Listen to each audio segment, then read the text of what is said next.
હું પોતે જ આમનાથી પરેશાન છું. જો એવું હોય ને તો હું આ લોકોને સુધારીને જ રહીશ. આમ કહી તે ચૂપચાપ ત્યાંથી જતો રહ્યો અને એ જ જંગલમાં એક ગુફામાં રહેવા લાગ્યું. બીજા દિવસે હરણ પોતાના ઘરમાંથી નીકળ્યું જ હતું કે સામેથી એક ઝીબ્રા દોડતો દોડતો આવ્યો.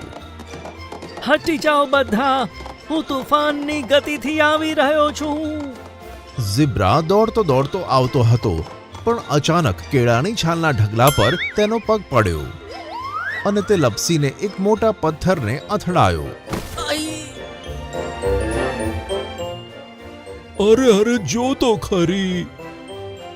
બધા જાનવરો તેની પાસે જમા થઈ ગયા. જોયું વાંદરા, જો તું ગઈકાલે કેળાની છાલ આમ ના ફેંકત ને તો ઝીબ્રા લપસ્યો ના હોત. કોઈ મારું દર્દ ઠીક કરો, બહુ દુખાઈ રહ્યું છે. અહીંયા મને તારી કોઈ ભૂલ દેખાતી નથી, તેથી હું તારો દુખાવો ઠીક કરી દઉં છું. આમ કહીને હરણે તેનો હાથ ઝીબ્રાની કમર પર ફેરવ્યો અને તેના જાદુથી ઝીબ્રાનો દુખાવો દૂર કર્યો. અરે વાહ, હું તો એકદમ ઠીક થઈ ગયો.